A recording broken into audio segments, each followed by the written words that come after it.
Bienvenue sur Business Bienvenue sur Business Internet TV, la chaîne qui vous parle du business en ligne animé par numérique. Yes. Aujourd'hui, nous sommes avec un web entrepreneur. Donc, on a un tas de questions à lui poser. Donc, salut Luc. Donc, salut à vous deux. Alors Luc, s'il te plaît, peux-tu te présenter rapidement pour toutes les personnes qui sont branchées sur cette mais présenter rapidement, ça c'est pas un exercice très simple. Hein. Mais ouais, pour faire bref, ça fait presque 15 ans maintenant que je fais du business en ligne. Moi j'ai découvert Internet en 99, ouais ça doit être ça, 98 ou 99, 98 même. Et la toute première fois que j'ai vu Internet, c'était un ami à moi qui me présentait ça. On était sur la prise téléphonique chez mes parents. Il fallait qu'on se dépêche parce que ça coûtait une blinde. Et quand il m'a montré ça, j'ai dit ouais, bah, ça c'est encore un truc des Américains. Ça m'intéresse pas. Et puis je suis passé à autre chose. Et puis 2-3 ans plus tard, j'ai dû mettre Internet pour le travail parce que la société pour laquelle je travaillais était en Angleterre et donc ils m'ont imposé d'avoir Internet pour la communication. Et j'ai fait mettre Internet chez moi, c'était mi-99. Et là, au bout de 5 minutes, je me suis dit, mais c'est incroyable ce truc, en fait, on a le monde entier à portée de souris. Et il y a forcément un business à faire d'une façon ou d'une autre. Et en fait, ça a démarré comme ça, ma quête du business en ligne. Et de fil en aiguille, j'ai essayé pas mal de choses. Et puis, bah, ça m'a permis de me former, parce que bon, on n'apprend pas ça à l'école, hein, le business en ligne. Peut-être un peu plus aujourd'hui dans certaines écoles de commerce, et encore, je suis pas convaincu de la chose. En tout cas, voilà, moi, je fais partie des dinosaures du web maintenant, et donc je fais partie des autodidactes, et on a tout appris tout seul, essentiellement en étudiant ce qui se faisait sur le marché américain, puisqu'ils avaient une bonne longueur d'avance sur nous à ce niveau-là. Et puis bah, de fil en aiguille, j'ai continué à construire mes activités en ligne jusqu'à ce qu'en 2007, j'ouvre ma première entreprise avec 2 associés à l'époque, dont un vous avez peut-être entendu parler, qui s'appelle Stéphane Coll. Et j'ai commencé à vivre à plein temps de mon activité sur le web à partir de 2007. Et puis voilà pour résumer comment je suis arrivé à faire du business en ligne en tout cas. D'accord. C'est pas trop dur à la base. Au début, je veux dire, de se lancer, il faut oser quand même. Hein. Je veux dire, il faut se dire, bon, c'est un gros marché à prendre, effectivement. Comme tu dis, c'était réservé aux Américains. En fait, c'est pas, ça devait être. Je te dis, il faut que je me lance. Et puis, je verrai bien. Ou alors, je te dis, non, c'est bon, je vais réussir là-dedans. Bah, en fait, ouais, j'ai eu cette espèce de vision de me dire, mais c'est incroyable, on peut toucher tout le monde depuis son salon. Donc, j'avais cette grosse motivation de me dire, en fait, je peux faire du business sans trop me bouger le cul, quoi. Et donc, ce concept-là me plaisait bien, mais en même temps, voilà, j'avais aucune connaissance en la matière. Je savais même pas où il fallait aller chercher pour trouver des infos. Donc, j'ai commencé à faire des recherches sur les moteurs de recherche de l'époque. Et en fait, je suis tombé sur un site américain qui faisait de la pub pour un business. Et à l'époque, j'avais pas encore tout capté. Et en fait, je me suis fait embarquer dans un marketing de réseau qui existe toujours aujourd'hui, hein, qui était Herbalife. Et donc, il m'a fallu un certain temps pour comprendre que c'était pas vraiment ce que je recherchais. Mais en même temps, ça m'a enseigné plein de choses, ça m'a ouvert les yeux sur plein de choses. Ça m'a permis de mieux découvrir Internet parce que moi, l'équipe qui me recrutait était aux États-Unis, donc eux avaient déjà commencé à utiliser des outils web là-bas, donc ça m'a permis un peu de découvrir comment fonctionnait le web. Ça m'a permis de découvrir ce que c'était qu'un autorépondeur. À l'époque, il n'y avait personne en France qui proposait ça, et c'était un truc, c'était magique à l'époque. Maintenant, tout le monde a un compte quelque part. Mais moi, j'ai mon premier autorépondeur, c'était avec Aweber. Et On pouvait s'inscrire chez Aweber et avoir un compte gratuit à l'origine. Alors c'était limité à un certain nombre de prospects, mais voilà, donc j'ai démarré à une époque où on pouvait même trouver des autorépondeurs gratos sur le marché américain. Et, ouais, et puis voilà, mais non, non, en fait, ça faisait un long moment que je me disais que je voulais être indépendant, que je voulais bosser à mon propre compte, être mon propre patron. Et ça me semblait la bonne solution. Puis à l'époque, je venais d'avoir un premier enfant, et puis j'élevais une fille avec mon épouse qu'elle avait eu d'un premier mariage. Donc voilà, pour moi, c'était une opportunité de rester à la maison, de pouvoir profiter de la vie de famille tout en travaillant. Donc non, il n'y avait pas d'appréhension particulière, au contraire, hein, c'était plus de la motivation qu'autre chose, quoi. Ouais. C'est bien qu'on parle comme ça, c'est d'accord. Là, les gens qui ont des appréhensions, justement, c'est pas exactement, qui procrastinent, qui sont pas, hein, et voilà, quoi. Et justement, alors, sans indiscrétion, du coup, t'as commencé jeune, quoi, finalement, quand même, bon, j'imagine, entre 20 et 25 ans, à peu près. Eh ben, ouais, j'avais quel âge? C'est une bonne question. Moi, j'ai eu mon fils, j'avais 26 ans. Ouais, donc j'avais 26, 27 ans par là. C'était il y a 20 ans, ouais. C'était il y a 20 ans. Mais en Oh, fait, bah, quand j'ai démarré, pendant longtemps, hein, pendant plusieurs années, en fait, il y en a qui appelleraient probablement ça de la procrastination, mais à côté de ça, j'avais un boulot. Euh, je- En plus, c'était dans la famille. En fait, j'ai un oncle, parce que ma mère est anglaise, donc j'ai de la famille en Angleterre. Et j'ai un oncle qui avait une boîte en Angleterre et qui voulait implanter une filiale en France. Et il m'a demandé si je voulais bosser sur ce projet-là. Donc, j'étais investi dans un projet professionnel qui était intéressant. Donc, j'avais cette envie d'indépendance, mais en même temps, j'étais impliqué dans quelque chose qui me plaisait, où j'avais des responsabilités, des choix stratégiques à faire, etc. Donc, ce qui fait que j'ai fait les deux pendant longtemps et je me suis pas pleinement concentré sur comment développer du business tout court et puis avec Internet. Donc voilà, bah, je rentrais du boulot, je bossais le soir, ou je me levais tôt le matin. Des fois, je mettais le réveil à 5 heures et puis je bossais de 5 à 8 et puis après, je partais au bureau, quoi. Donc, j'ai pas attaqué tout de suite, mais je me suis en tout cas donné les moyens de comprendre comment fonctionnait le système, de me former, etc. Et bah, il y a des fois, ouais, ça veut dire qu'il faut faire des concessions, faut se coucher tard, faut se lever tôt, faut aller à un séminaire le week-end. En plus, dans ce boulot-là, je me déplaçais beaucoup, donc des fois, je me déplaçais toute la semaine. Je rentrais le vendredi soir, et puis le samedi matin, je repartais pour un séminaire sur 1 ou 2 jours. Donc voilà, pour la famille, c'était aussi des sacrifices quelque part, hein. Mais finalement, on n'a rien sans rien. Et puis la vie que j'ai aujourd'hui, bon bah, euh, c'est c'est le résultat de tout ça. Mais il y a un moment, ouais, il faut se sortir les doigts d'où je pense et puis trimer un peu. Mais c'est vrai en fait, c'est vrai dans plein de situations, hein. Quelqu'un qui veut faire du sport à haut niveau, qui veut être le meilleur dans son domaine, bah, ça va être la même chose, hein. Il va falloir qu'il se lève tôt, qu'il mette des efforts et qu'il passe le temps. Donc, c'est pas forcément relatif au business, hein. Ça peut être même même dans une passion, hein. Un gars qui est passionné par la pêche, il est prêt à se lever à 5 heures du mat pour aller choper la truite, hein. Donc, voilà. En fait, il faut se mettre sur quelque chose qui nous anime. Si ça nous anime pas un minimum, on n'y arrivera pas. Et dans le business, c'est pareil, quoi.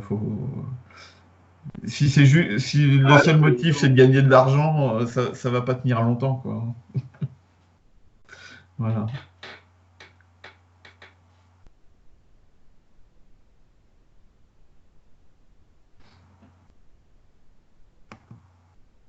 Et j'ai plus rien.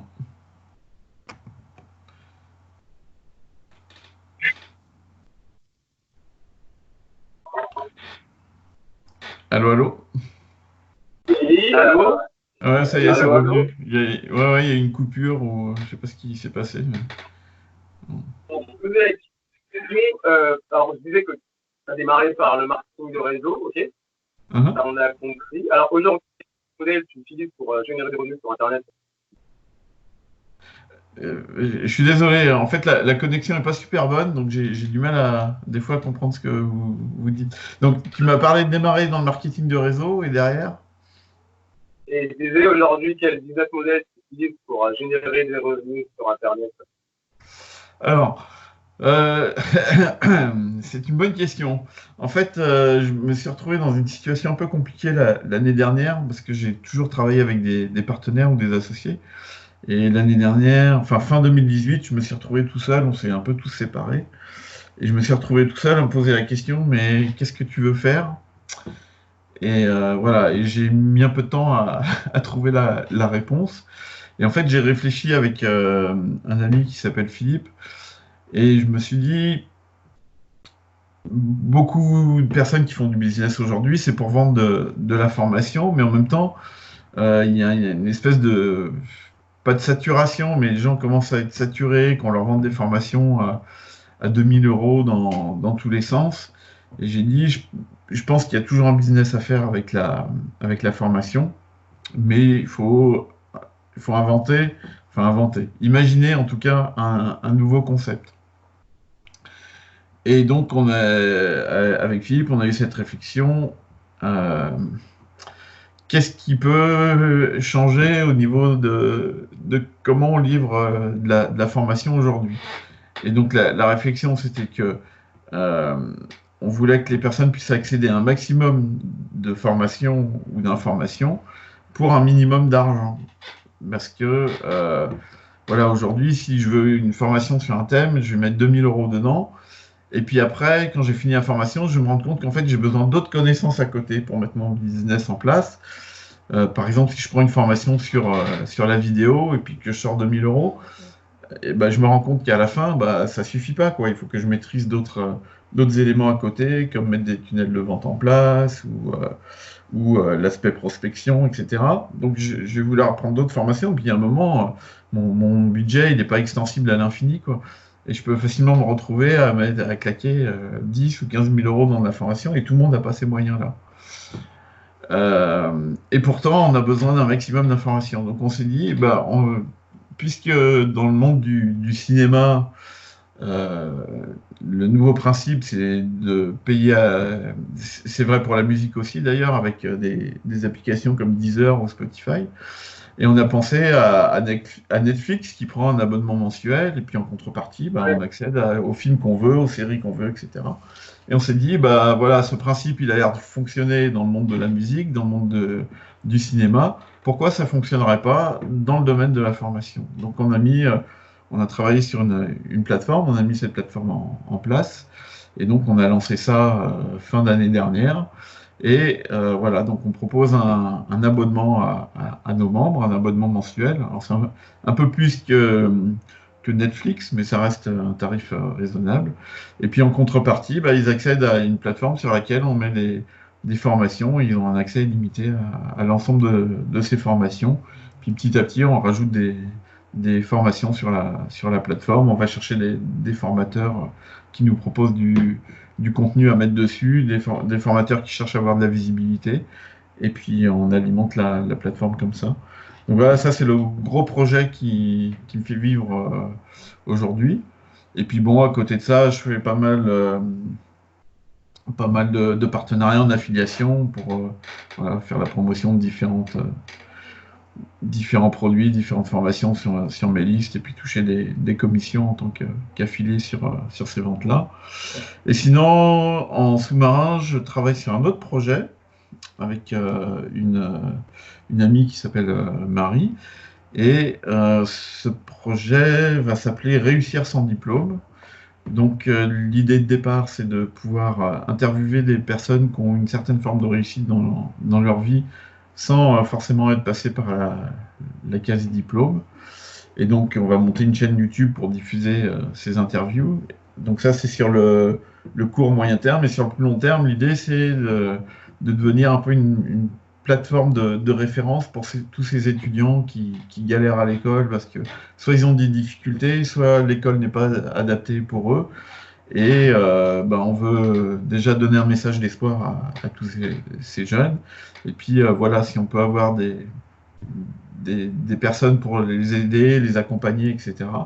Voilà, c'est un peu le projet sur le plus long terme. On a déjà des personnes ressources pour ça, qui viennent de l'éducation nationale, entre autres, qui viennent du monde de la formation, on a aussi un thérapeute qui va probablement travailler avec nous sur le projet.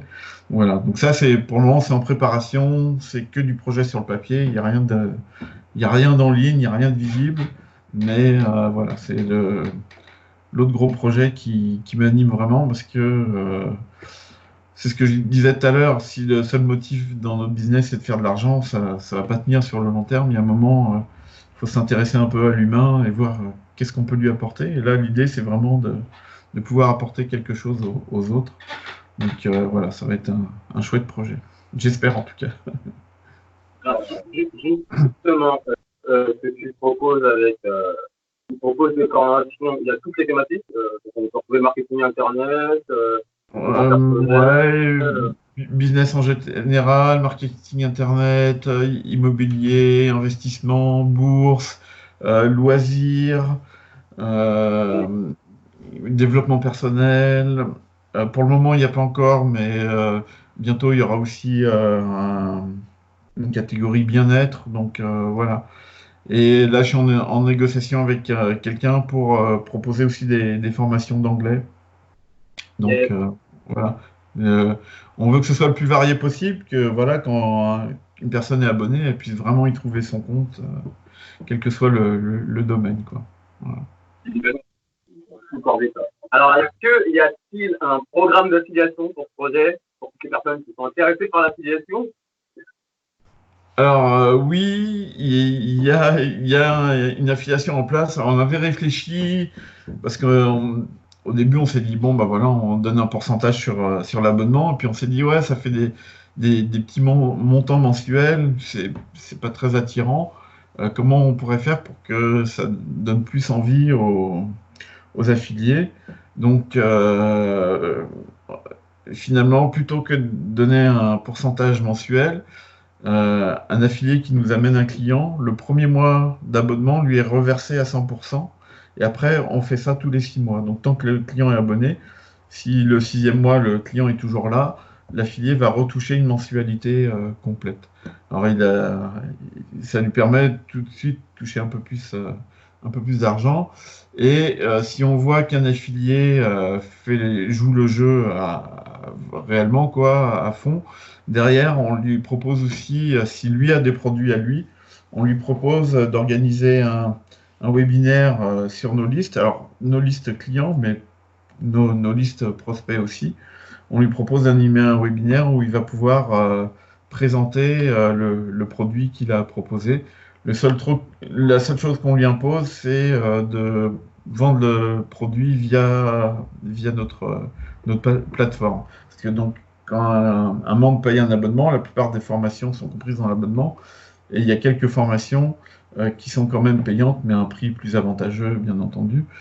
Et voilà, donc c'est la seule condition. Mais voilà, un partenaire qui voudrait travailler avec nous, on lui donne l'opportunité de gagner de l'argent sur notre produit, mais aussi sur son produit en faisant la promotion à nos listes via webinaire. Voilà, le seul truc qu'on impose, c'est que ce soit vendu via notre plateforme. Et donc, dans ces cas-là, nous, on récupère 30% pour nous et c'est 70% pour le partenaire. Justement, quels sont les formats que je propose pour ce cours, uniquement de la vidéo, sur quel format? Alors, au niveau des formations, ouais, il y a tous les formats, PDF, vidéo, il y a même une formation où il y a des audios, donc voilà, on prend tous les formats possibles. Et voilà, on essaye de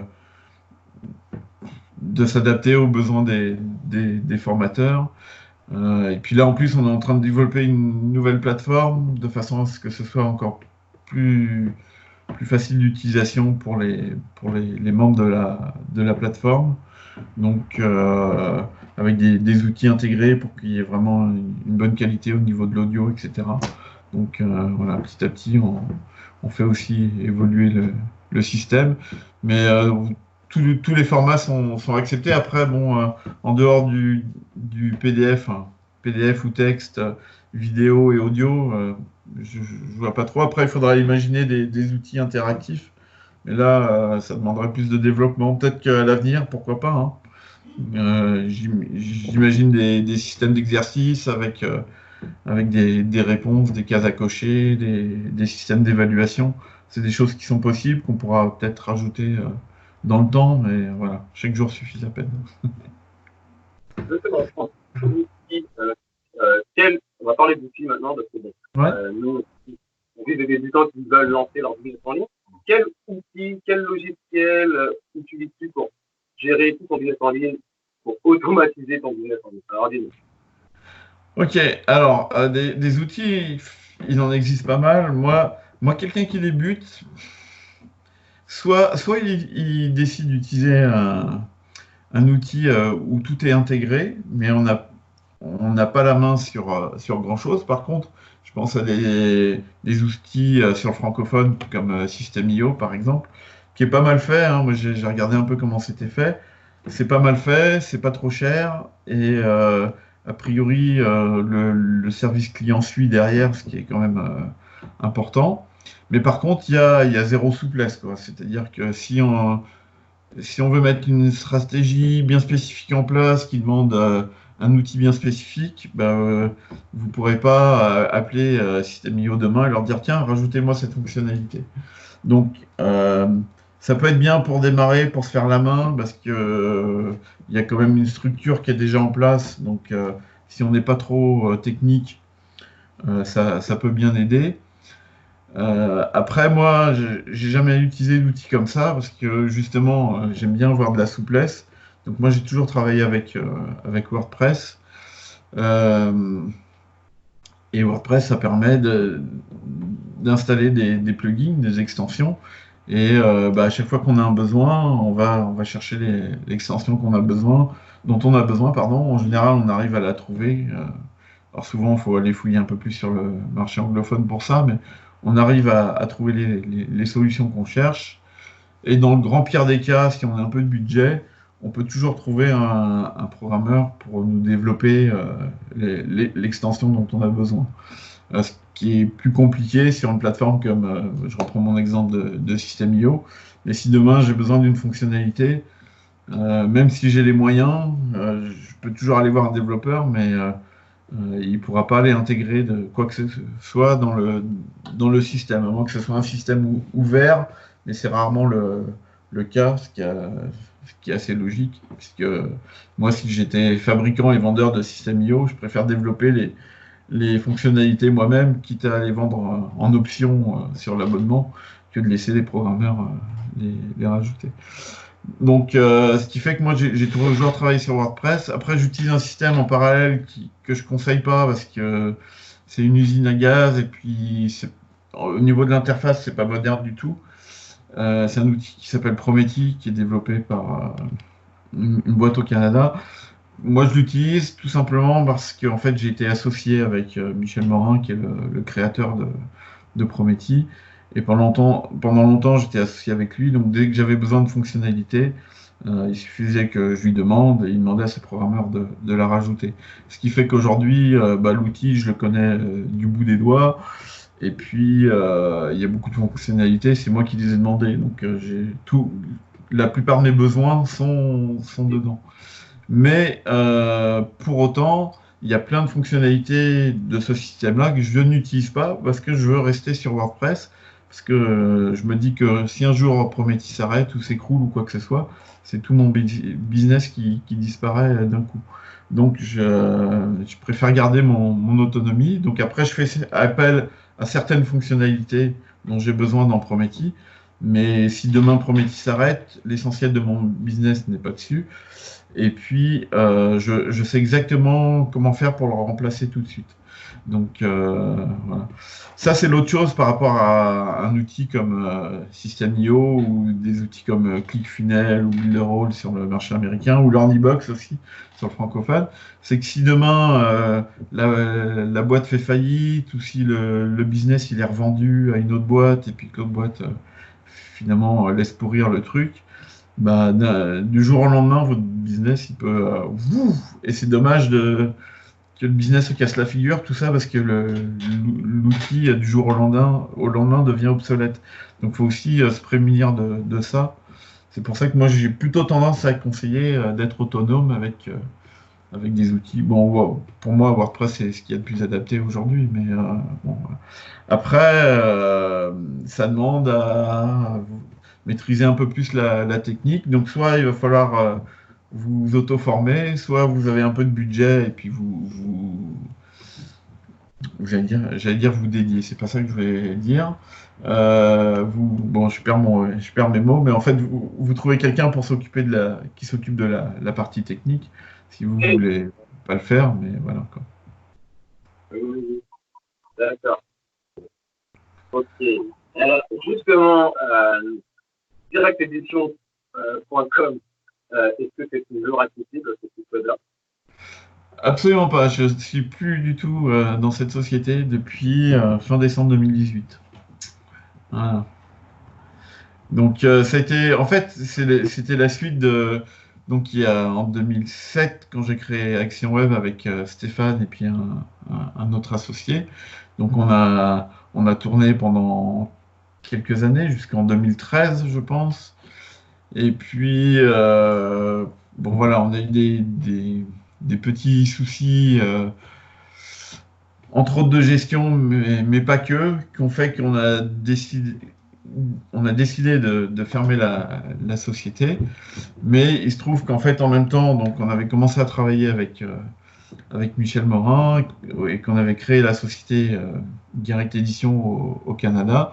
Et en fait, on a transféré toute l'activité d'Action Web sur Direct Édition, ce qui nous a permis de pouvoir repartir sur de bonnes bases à plusieurs niveaux, au niveau équipe, au niveau finance et puis au niveau compétences, parce que du coup, euh, Michel Morin nous avait mis son équipe de développeurs à disposition. Donc ça nous a permis de développer des outils dont on avait besoin.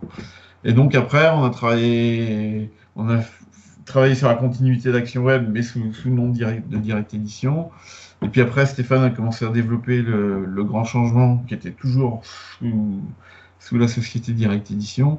Puis petit à petit, en fait, l'activité de Direct Édition, c'est devenu que le grand changement. Et puis moi, ça m'allait pas spécialement. C'était pas ce à quoi moi j'aspirais. Donc petit à petit, bon bah voilà, on s'est séparés les uns des autres. Et puis voilà, donc maintenant Stéphane travaille sur un- un projet de livre qu'il a monté.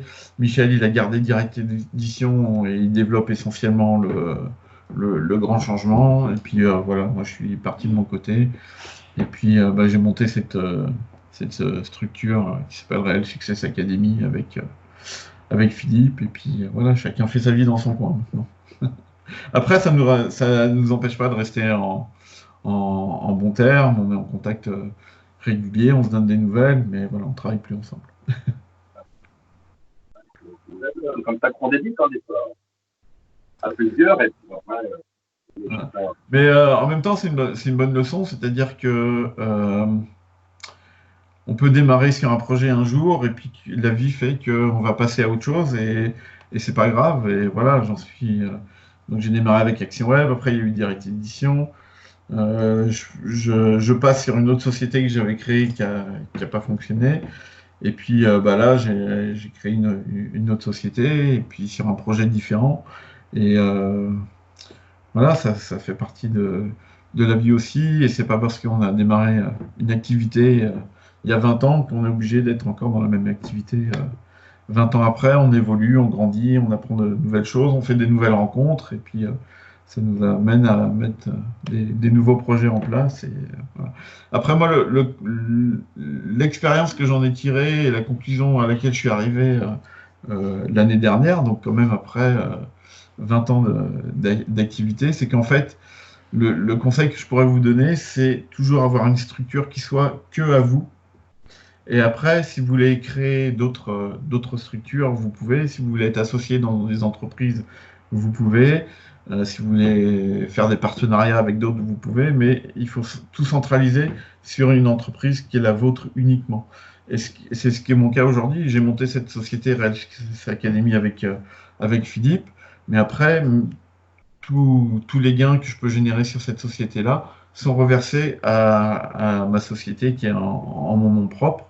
Et si demain, ce projet-là doit s'écrouler, ou si je dois me fâcher avec Philippe, ou qu'il décède, ou quoi que ce soit, j'ai pas tous mes œufs dans le même panier. Donc, j'ai pas tout mon business qui s'écroule. C'est une partie de mon activité, mais j'ai mes autres activités à côté. Et donc, ma société centrale récupère tout ça et va continuer à vivre, même s'il y a une de mes activités qui s'écroule.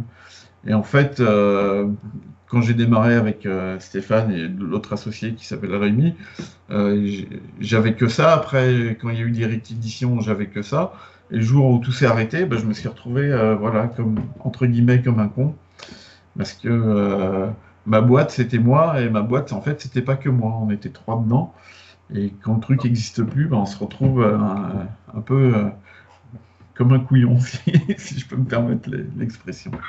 Donc voilà, vous pouvez avoir des activités avec des personnes différentes sur des projets différents, mais ayez une société en nom propre où vous êtes tout seul dedans, ou éventuellement avec votre conjoint ou votre conjointe, et vous ramenez tout sur cette société-là qui centralise tout.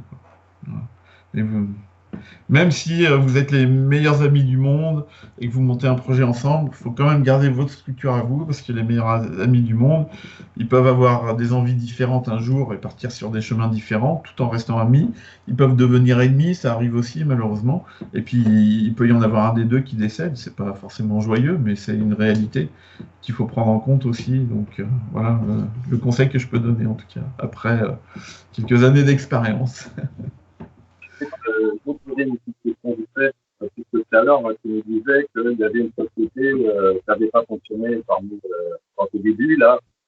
En fait, sur quelle base, en fait, comme tu dis, dans tout le début, tu disais, le gars qui veut absolument faire du business et tout, qui ne va pas le côté humain, il n'arrivera pas à grand-chose.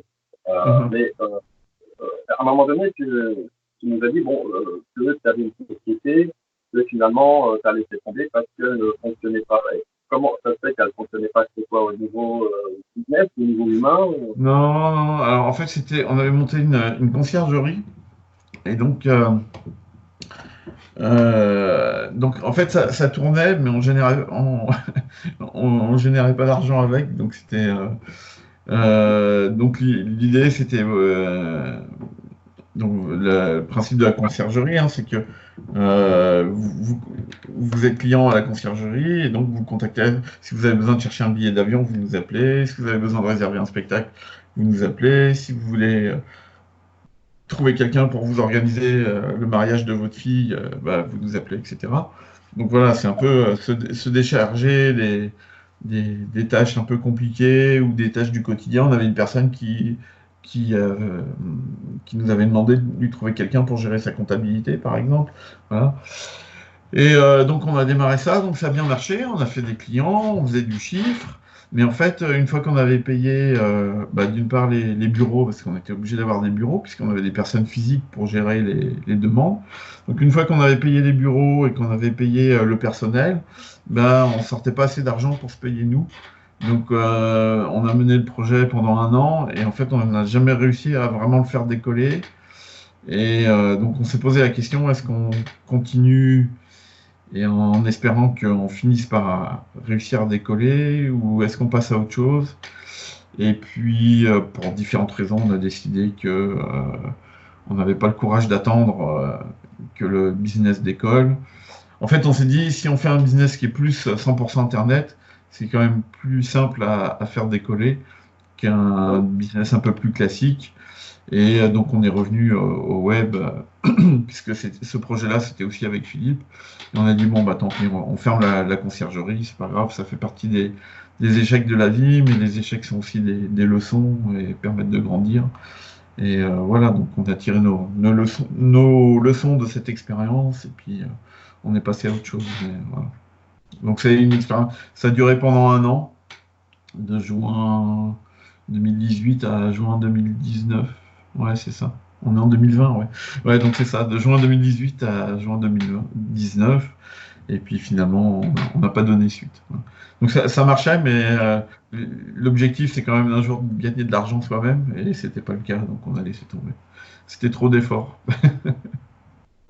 Ouais, ça marche, ta réponse. Cette réponse, parce que bon, il faut savoir, ce qui fait qu'on peut parler de notre partie. Ouais. Il y a plein de raisons. Bon, bref. Alors, Luc, peux-tu nous rappeler le nom de la nouvelle plateforme que tu as créée avec Philippe? Ouais, donc c'est Real Success Academy, avec un Y, ACADEMY. On mettra dans le lien de la description de cette Ok. vidéo. Et puis, dernière question, Luc, est-ce qu'aujourd'hui, est-ce que tu vis pleinement de ton activité? Est-ce que tu es libre financièrement? Eh bien, la question de la liberté, c'est vaste sujet. En tout cas, oui, je le suis, oui, je le suis dans le sens où, voilà, je génère mes revenus, je génère de quoi faire vivre, vivre ma famille, et puis finalement, l'essentiel est là. Après, qu'est-ce que c'est que la notion de liberté? On pourrait faire tout un devoir philosophique là-dessus, je suppose. Mais parce qu'en fait, on peut très bien. C'est beaucoup dans la tête, en fait, la liberté. Pour moi, ma liberté, c'est de pouvoir gérer mes horaires comme je veux, de travailler de chez moi, de profiter de ma famille. Mais il y en a pour qui la liberté, c'est peut-être de passer leur vie en voyage, dans des jets privés, rouler en Rolls-Royce, j'en sais rien. Si c'est ça, non, j'ai pas ma liberté financière. Mais voilà, donc tout dépend. Tout le monde n'a pas la même notion de liberté. Donc voilà, je veux pas être dans le mensonge, dans le sens où si toi, tu as la notion de liberté, c'est de rouler en Rolls et puis d'avoir un jet privé au fond de ton jardin. Non, j'ai pas cette liberté financière-là. Maintenant, si ton rêve de liberté, c'est te lever quand tu veux, de travailler quand tu veux, même si finalement, il faut quand même beaucoup travailler, mais c'est quand tu fais ce que tu aimes, c'est déjà moins du travail. Mais voilà, si tu peux gérer tes horaires, si tu peux gérer tes activités comme tu le souhaites, si tu peux gérer ta famille comme tu le souhaites, voilà, moi, c'est cette liberté-là que j'ai. En parallèle de mon activité, on va dire pro, je suis aussi aumônier de prison, dans une prison pour mineurs. Bon, et puis, je suis aussi investi au niveau de l'aumônerie, de l'organisation de l'aumônerie et des prisons au niveau de la région. Donc, j'ai besoin de temps pour ça. Et ben, mon activité me donne cette liberté de pouvoir gérer mon temps. Et quand je dois aller en détention, je peux aller en détention sans me poser de questions, sans demander de justificatif à l'établissement, sans demander la permission à mon patron, quoi que ce soit. Donc, pour moi, c'est cette notion-là qui est importante sur la liberté, mais on a tous des notions différentes. Donc, peut-être que pour certains, je suis libre financièrement et pas pour d'autres. Voilà. En tout cas, je suis pas milliardaire, si c'est la question. Alors, moi, je suis depuis longtemps, je sais que tu as un grand cœur. Tu avais créé à l'époque une formation sur WordPress aux 3 volumes, je me rappelle, et tu l'as Exact. offert gratuit. Alors, tu aurais pu la faire payer, je ne sais pas combien d'ailleurs. Ah oui, Non, je sais.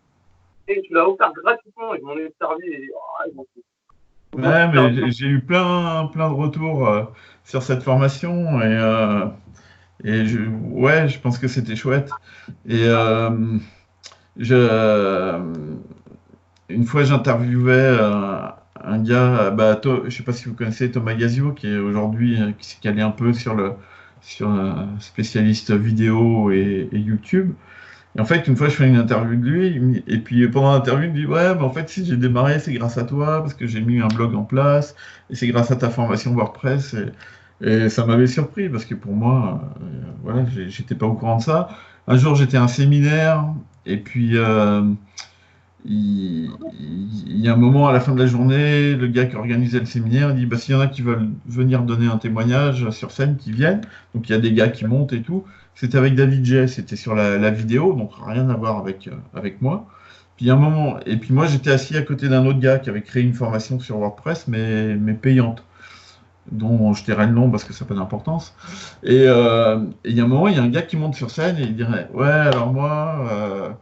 Je sais plus ce qu'il faisait, enfin il était dans un certain domaine, et il dit, et en fait j'ai démarré avec un blog, et grâce à ce blog j'ai créé une communauté complètement délirante, et j'ai été amené grâce à ce blog et cette communauté à pouvoir organiser un séminaire où j'avais plus de 400 personnes présentes. Et après, là il dit, je voudrais remercier quelqu'un dans cette salle pour sa formation WordPress. Et moi, bon, je pensais qu'il parlait du gars qui était à côté de moi. Et là, il dit, voilà, donc je voudrais remercier Luc Bernoin pour sa formation. Et là, j'étais comme un dingue, quoi, parce que pour moi, c'était ça, ma réussite. C'était pas... Oui, j'ai généré de l'argent avec cette formation, même si elle était gratuite. Mais pour moi, c'était ma victoire, elle était là, quoi, de voir un mec qui monte sur scène et dit j'ai réussi et grâce à ça, quoi. Donc, ouais. Non, c'était une belle histoire cette formation. Ouais.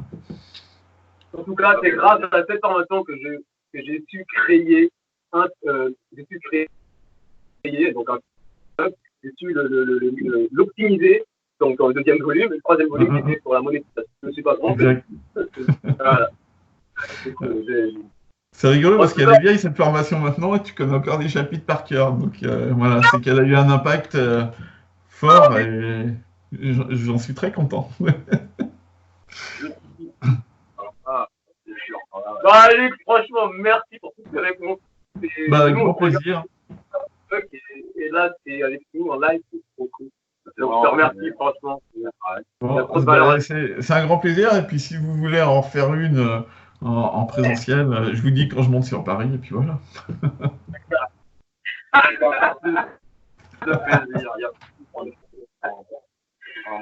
Ok, j'espère que toutes les personnes branchées, vous avez apprécié le contenu d'aujourd'hui. Si vous n'êtes pas encore abonné à Business Internet TV, abonnez-vous, c'est gratuit. Likez cette vidéo si vous avez aimé le contenu. Et puis on vous dit à la semaine prochaine pour un nouveau contenu qui sera. Merci. Et Luc, je dis encore merci pour ta présence. Franchement, grand plaisir de t'avoir eu pour c'est un plaisir partagé. Voilà. C'est ça en fait la magie d'Internet, c'est le partage et les rencontres. Et donc voilà, il faut profiter des occasions comme ça. Moi, ça me plaît. Voilà, donc petite info sur le coronavirus.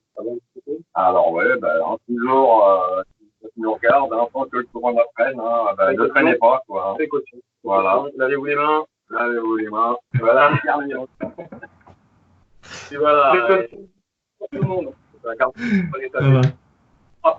Et vous chopez pas une amende à traîner dehors, comme ça, bêtement pour rien.